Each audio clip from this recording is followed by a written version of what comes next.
একটা মেয়েকে দেখেই তার ভালো লেগেছে অ্যান্ড মেয়েটা অ্যানাদার বয়ফ্রেন্ড নিয়ে ব্যস্ত আছে, সে চেষ্টা করছে, ফাইট করছে, সো অন। কেউ নিজেকে বাঘ মনে করবেন না, কেউ নিজেকে হরিণ মনে করবেন না যে আপনাকে বাঘ বলে আমি সম্মান দিচ্ছি বা হরিণ বলে আপনাকে ডিসরেসপেক্ট করছি, এমনটা না। আপনি আপনার ফ্রেন্ড জোন থেকে একজনকে পিক করেন বা আপনার ইনস্টিটিউট থেকে একজনকে র্যান্ডমলি পিক করেন, দেখবেন সে তার রোমান্টিক লাইফ নিয়ে কোনো একটা বিষয় নিয়ে ডিসহার্টেড আছেন অ্যান্ড তিনি এই বিষয়গুলো নিয়ে আসলে কিছু করতে পারছেন না।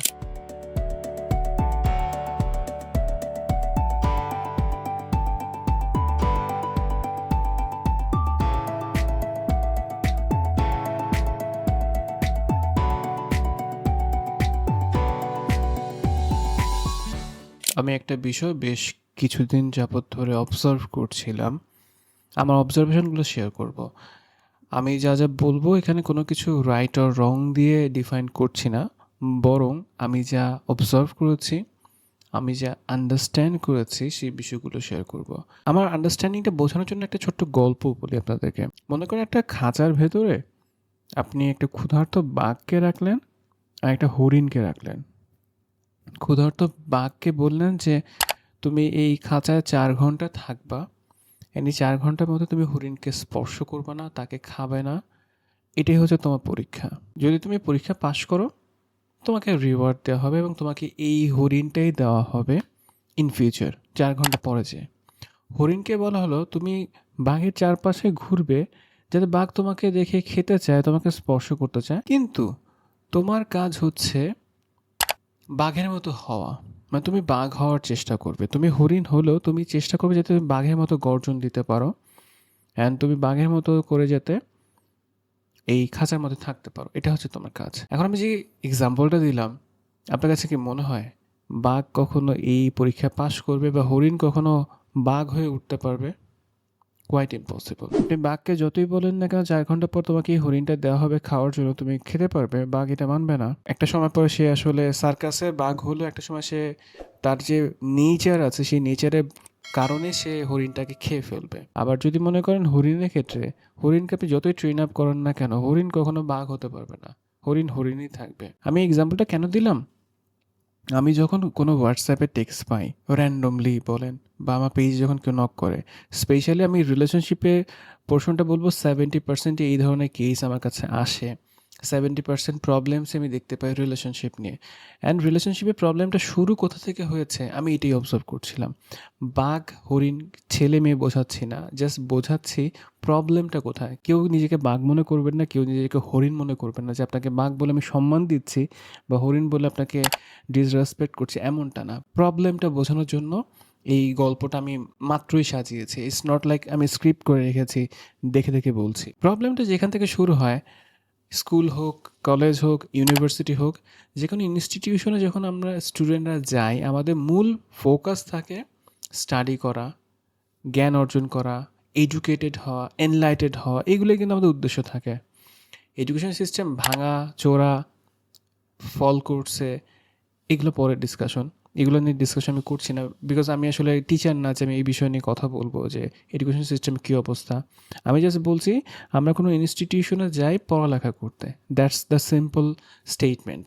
কিন্তু সিস্টেমটা এমনভাবে ডেভেলপ করা হয়েছে যে আপনি পড়ালেখার বাইরে অন্য সব কাজই করতে পারবেন কিন্তু পড়ালেখা করতে পারবেন না। মানে আপনাকে এমনভাবে ইনভলভ করা হবে, এমন এমন কাজ করতে দেওয়া হবে যে কাজের থ্রুতে একটা ছেলে মেয়ের প্রতি ফল করবে বা একটা মেয়ে ছেলের প্রতি ফল করবে বা দুজন দুজনের প্রতি ফল করবে। এই সিস্টেমটার জন্য আসলে পড়ালেখার বাইরে বাকি সব কাজগুলো হয়। ইটস মাই অবজারভেশন, আমি কোনো রিসার্চ ডেটা দেখে বলছি না, আমি সবগুলা ইনস্টিটিউট ঘুরে ঘুরে এসে বলছি না, আমি র্যান্ডমলি যতগুলো টেক্সট পেয়েছি, আমি র্যান্ডমলি যতগুলো হোয়াটসঅ্যাপ পেয়েছি তার উপর বেস করে বলছি। সো আমার কোনো কথাকে বেদবাক্য মনে করার কোনো কারণ নেই, বাট ইটস ট্রু। আমার কাছে মনে হয়, বিকজ আপনি যদি চারপাশে অবজার্ভ করেন দেখবেন প্রত্যেকটা ইনস্টিটিউশনে এই প্রেম ভালোবাসা সংক্রান্ত প্রবলেম দিন দিন বাড়ছে। আপনি আপনার ফ্রেন্ড জোন থেকে একজনকে পিক করেন বা আপনার ইনস্টিটিউট থেকে একজনকে র্যান্ডমলি পিক করেন, দেখবেন সে তার রোমান্টিক লাইফ নিয়ে কোনো একটা বিষয় নিয়ে ডিসহার্টেড আছেন অ্যান্ড তিনি এই বিষয়গুলো নিয়ে আসলে কিছু করতে পারছেন না। একটা মেয়েকে দেখেই তার ভালো লেগেছে অ্যান্ড মেয়েটা অ্যানাদার বয়ফ্রেন্ড নিয়ে ব্যস্ত আছে, সে চেষ্টা করছে, ফাইট করছে, সো অন। এখন এটা তো 2025 সালের শেষের দিকে চলে আসছি। 2026 সাল, আমরা তো আসলে উন্নত কান্ট্রিতে যাচ্ছি। আমরা এখন খুবই মডার্ন সোসাইটিতে বিলংস করছি। প্রবলেম যেটা হচ্ছে সেটা হলো যে আপনি আপনার পারপাস ফিল আপ না করে আপনি অন্যদিকে ফোকাস হচ্ছেন। কোন ড্রেস পরে যাবেন, কীভাবে আপনাকে স্মার্ট লাগবে, কি করলে আপনার প্রতি অপোজিট সেক্সের মানুষ বা আপনি আরও বেশি অ্যাট্রাকটিভ হবেন, স্মার্ট হবেন, বিউটিফুল হবেন, এইগুলোতে আপনার ফোকাস চলে যাচ্ছে। রাদার আপনি আপনার এই জায়গার নলেজটা বাড়াচ্ছেন না। আমি বলছি না সবাই করছে এমনটা, বাট মোস্ট অফ দ্য কেসে যেটা দেখা যায়, ছেলে হোক মেয়ে হোক, সে বাহ্যিক সৌন্দর্য নিয়ে অনেক বেশি ফোকাস, রাদার তার ইন্টারনাল সৌন্দর্য, ইন্টারনাল নলেজ, এগুলোতে ফোকাস থাকছে। আমি মূলত সিস্টেমটা নিয়ে কথা বলছি, আমি কোনো ব্যক্তিকে নিয়ে বলছি না।